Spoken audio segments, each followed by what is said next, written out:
Hello friends, welcome to online tuition. आप सभी का स्वागत है ऑनलाइन ट्यूशन में। तो लाइफ स्टॉक एक्सटेंशन ऑफिसर की सीरीज को कंटिन्यू करते हुए आज जो हमारा टॉपिक होगा डिस्कशन का, ये रहेगा साइटोलॉजी एंड मॉलिक्यूलर बायोलॉजी, जिसमें हम देखेंगे कुछ इंपॉर्टेंट क्वेश्चंस को डिस्कस करेंगे। तो ये होगा इंपॉर्टेंट क्वेश्चन सीरीज का पार्ट सेकेंड। अगर आपने पार्ट फर्स्ट नहीं देखा है तो आप उसे देख लीजिए। ये जो पार्ट फर्स्ट है वो भी साइटोलॉजी और मॉलिक्यूलर बायोलॉजी से रिलेटेड है। तो उसमें भी मैंने कुछ इंपॉर्टेंट क्वेश्चंस आपको कराए हुए हैं, तो आपको लिंक प्रोवाइड हो जाएगा। तो आज का जो वीडियो डिस्कशन है वो स्टार्ट करते हैं। तो इसमें जो 11th क्वेश्चन है, 11th जो 10th क्वेश्चन है, 10th क्वेश्चन तक मैं पार्ट फर्स्ट में करा चुकी हूँ। तो आज जो स्टार्ट करेंगे ये होगा 11th क्वेश्चन से। तो 11th क्वेश्चन है राइबोसोम कंसिस्ट ऑफ। तो फर्स्ट ऑप्शन है डीएनए एंड प्रोटीन्स, सेकंड है डीएनए ओनली, थर्ड है RNA and proteins and fourth है आरएनए एंड डीएनए। तो राइबोसोम में पाया जाता है आरएनए एंड प्रोटीन्स इसमें पाया जाता है। तो जो राइबोसोम होता है इसमें पाया जाता है 60% प्रोटीन और 40% राइबोन्यूक्लिक एसिड प्रेजेंट रहता है। इसके अलावा जो राइबोसोम की जो प्रोटीन होती है इसे कहा जाता है कोर प्रोटीन। तो ये होता है कोर प्रोटीन। इसके अलावा जो राइबोसोम है इसमें पाया जाता है कैल्शियम, मैग्नीशियम, मैंगनीज। तो ये सारे के सारे भी प्रेजेंट रहते हैं राइबोसोम में। तो जो राइबोसोम होता है ये प्रेजेंट होता है इन साइटोप्लाज्म। तो ये साइटोप्लाज्म में प्रेजेंट होता है, इंडिपेंडेंट रूप में भी हो सकता है, ग्रुप्स में भी हो सकता है, और कभी कभी जो इंडोप्लाज्मिक रेटिकुलम है उसके ऊपर भी चिपके हुए ये पाए जाते हैं। तो जब राइबोसोम ईआर के ऊपर या इंडोप्लाज्मिक रेटिकुलम के ऊपर चिपके हुए मिलते हैं तो इसे कहा जाता है RER।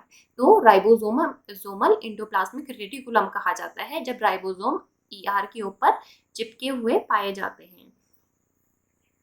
तो इसके अलावा जो राइबोसोम होता है जब वो ग्रुप्स में प्रेजेंट होता है तो ये कहलाता है पॉलीसोम या फिर पॉलीराइबोसोम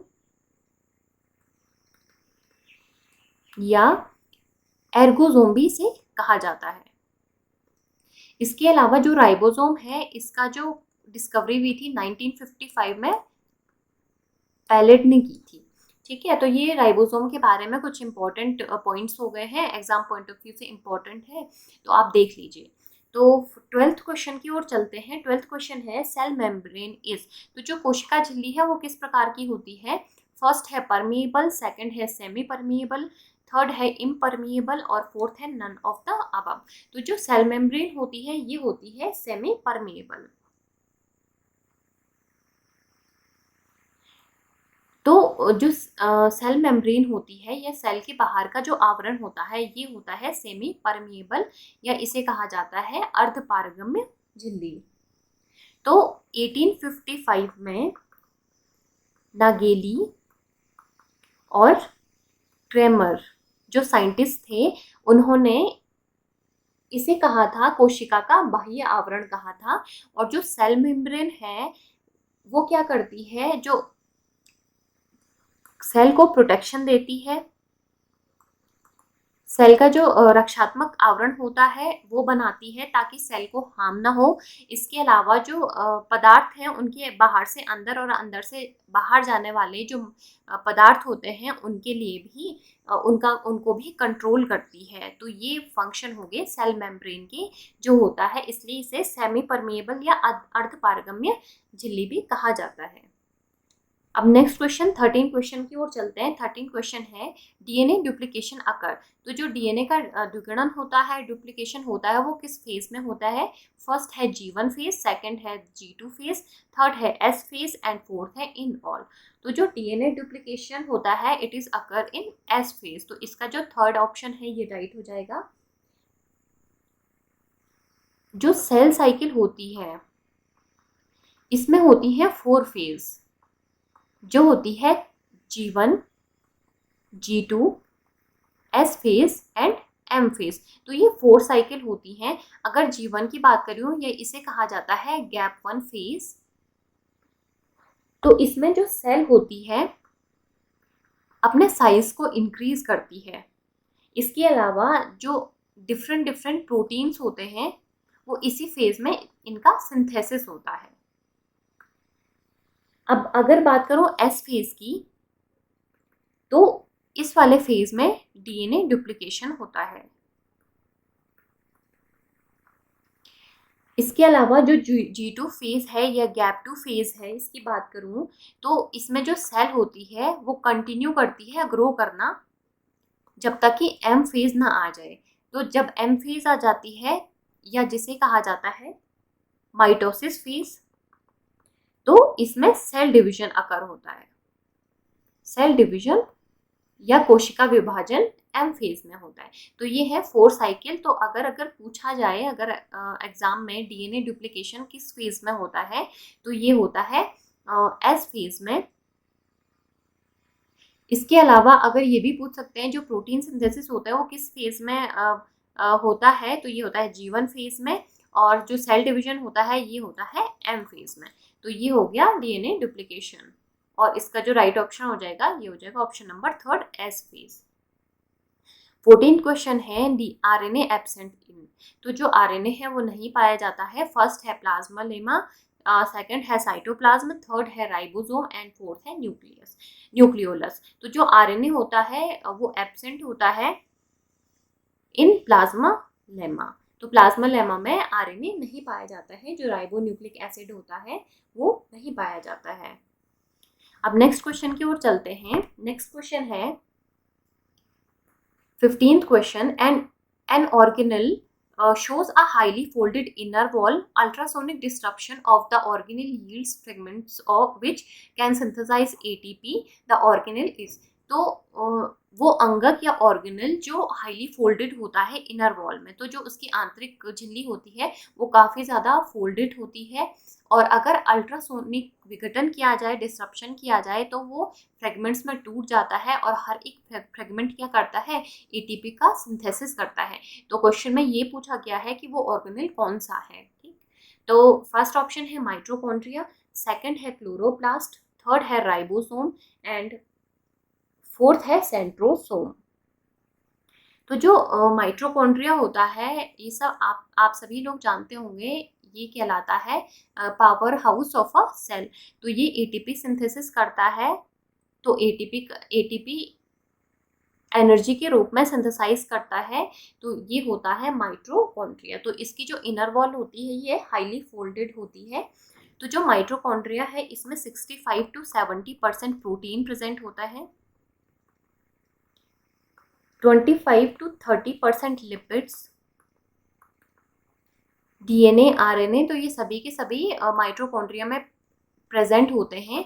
तो और इसकी जो मेम्ब्रेन होती है, एक होती है आउटर मेम्ब्रेन और एक होती है इनर मेम्ब्रेन। तो जो इनर मेम्ब्रेन होती है ये हाईली फोल्डेड होती है, इनर जो वॉल होती है माइटोकॉन्ड्रिया की, और इसमें उंगली के समान इसकी झिल्ली बनी हुई होती है, और जो इसके जो अपेक्स होता है या शिखर होता है, तो इसे कहा जाता है क्रिस्टी। तो ये होता है mitochondria, which is called the power house of a cell, जो एनर्जी प्रदान करता है, जो ऊर्जा हमें देता है। तो इसका जो राइट ऑप्शन हो जाएगा 15 का, ये होगा फर्स्ट माइटोकॉन्ड्रिया। अब नेक्स्ट है 16 question, mitochondria was discovered by. ठीक है, तो इसका जो ऑप्शन है, फर्स्ट ऑप्शन है डीब्री, सेकंड है रॉबर्ट ब्राउन, थर्ड है अल्टमान एंड फोर्थ है रॉबर्ट हुक। तो जो माइटोकॉन्ड्रिया था, तो सबसे पहले 1850 में कोलिकर ने इसे देखा था। कोलिकर ने सबसे पहले इसे देखा था। तो जो इसके अलावा 1882 में फ्लेमिंग और अल्टमान, दो साइंटिस्ट थे, इन्होंने इसकी डिस्कवरी की थी। ठीक है, अगर एग्जाम में पूछा जाए कि सबसे पहले माइटोकॉन्ड्रिया को किसने देखा था, तो ये देखा था 1850 में कोलिकर ने देख लिया था, और 1882 में फ्लेमिंग और अल्टमान ने इसकी खोज की थी। तो इसका जो राइट ऑप्शन हो जाएगा ये हो जाएगा option number 3 is right, Altmann. इसके अलावा 1894 में इन्होंने इसका वर्णन किया था। और 1897 में माइटोकॉन्ड्रिया जो नाम दिया था बेंडा ने नाम दिया था, ठीक है, नेम गिवन माइटोकॉन्ड्रिया, तो ये थे बेंडा। तो यह इसकी डिस्कवरी तो सबसे पहले कोलिकर ने देखा 1850 में, 1882 में फ्लेमिंग और अल्टमान ने इसकी डिस्कवरी की, 1894 में इसका वर्णन किया था और 1897 में बेंडा ने इसे माइटोकॉन्ड्रिया नाम दिया था। तो जो माइटोकॉन्ड्रिया है ये होता है माइटोस और कॉन्ड्रिया से मिलकर बना हुआ होता है। तो माइटोस का मतलब होता है थ्रेड एंड कॉन्ड्रिया का मतलब होता है ग्रेन्यूल। तो जो पतली धागेनुमा संरचना होती है माइटोकॉन्ड्रिया, तो यह है इसका जो राइट ऑप्शन हो जाएगा, ये हो जाएगा अल्टमान। अब नेक्स्ट क्वेश्चन की ओर चलते हैं। नेक्स्ट क्वेश्चन है 17th question, endoskeleton of cell made up of. तो जो एंडोस्केलेटन है सेल का वो किससे बना हुआ होता है? फर्स्ट ऑप्शन है साइटोप्लाज्म, सेकंड है एंडोप्लाज्मिक रेटिकुलम, थर्ड है सेल वॉल एंड फोर्थ है नन ऑफ द अबव। तो जो एंडोस्केलेटन होता है सेल का वो बना हुआ होता है एंडोप्लाज्मिक रेटिकुलम से, तो इसे कहा जाता है ER। तो सबसे पहले इसकी खोज की थी पोर्टर ने 1945 में। तो जो एंडोप्लाज्मिक रेटिकुलम होता है, जो प्लाज्मा मेम्ब्रेन होती है उससे लेकर जो न्यूक्लियर मेम्ब्रेन है वहां तक जो फैली नलिका व जाल आप देखते होंगे डायग्राम में, तो ट्यूब लाइक स्ट्रक्चर आपको दिखती होंगी, तो वो होता है एंडोप्लाज्मिक रेटिकुलम। तो जो एंडोप्लाज्मिक रेटिकुलम है ये होता है 2 टाइप का, एक होता है SER और एक होता है RER। तो जो SER है ये होता है स्मूथ एंडोप्लाज्मिक रेटिकुलम और जो RER होता है ये होता है रफ एंडोप्लाज्मिक रेटिकुलम। तो जो स्मूथ एंडोप्लाज्मिक रेटिकुलम है इसमें राइबोसोम नहीं पाए जाते हैं, और जो RER होता है रफ एंडोप्लाज्मिक या राइबोसोमल एंडोप्लाज्मिक रेटिकुलम, तो इसमें राइबोसोम प्रेजेंट होते हैं। तो ये होता है RER। इसके अलावा अगर एंडोप्लाज्मिक रेटिकुलम के वर्क की अगर बात करूं मैं कि इसका क्या क्या काम होता है, तो ये क्या करता है, न्यूक्लियर मेम्ब्रेन को बनाने में हेल्प करता है। इसके अलावा ये सेल को डेफिनेट शेप देता है, ये एक सेल को दूसरे सेल से चिपकने से रोकता है, तो ये डेफिनेट शेप देता है। इसके अलावा ग्लाइकोजन की सिंथेसिस और स्टोरेज में भी हेल्प करता है और प्रोटीन सिंथेसिस में भी ये मदद करता है। तो जो RER है ये प्रोटीन सिंथेसिस में मदद करता है क्योंकि इस पर राइबोसोम्स प्रेजेंट होते हैं जिसका मेन फंक्शन है प्रोटीन सिंथेसिस। तो ये है एंडोप्लाज्मिक रेटिकुलम। अब नेक्स्ट है 18th क्वेश्चन, लाइट और solar energy is converted to ATP। First है माइटोकॉन्ड्रिया में, सेकंड है क्लोरोप्लास्ट, थर्ड है राइबोसोम एंड फोर्थ है लाइसोसोम। तो जो एनर्जी होती है वो ATP जो कन्वर्ट होती है ATP में, तो ये होता है इन माइटोकॉन्ड्रिया। अब नेक्स्ट की ओर चलते हैं। 19th क्वेश्चन है, ribosome were discovered by, first is Kolliker, second is Palade, third is Cloves and fourth is Porter. तो मैंने आपको पहले भी बता दिया है जो राइबोसोम है ये डिस्कवर्ड किया था 1955 में बाय पैलेट, तो इसका सेकंड ऑप्शन राइट हो जाएगा। अब नेक्स्ट है 20, लाइसोसोम वाज डिस्कवर्ड बाय। तो जो लाइसोसोम है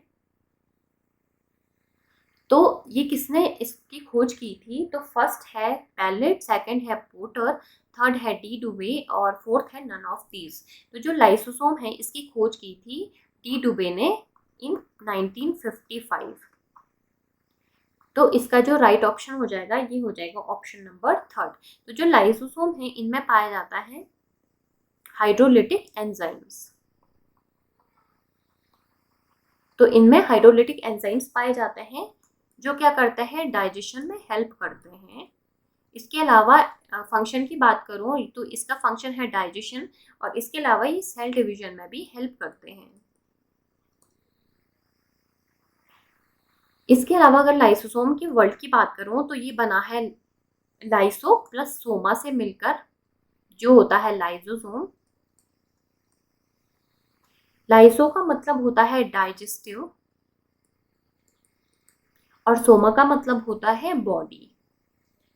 इसका मतलब इसमें डाइजेस्टिव एंजाइम्स या हाइड्रोलिटिक एंजाइम्स पाए जाते हैं जो डाइजेशन में हेल्प करते हैं, तो ये होता है लाइसोसोम, जिसकी खोज की थी डी डुबे ने 1955 में। तो 20 का आंसर थर्ड राइट हो जाएगा। तो गाइज आपको पीडीएफ अवेलेबल हो जाएगी इसकी, आप अपनी प्रिपरेशन अच्छी रखिए, एग्जाम कभी भी हो सकता है।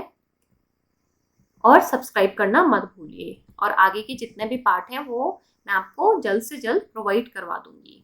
Thank you so much guys.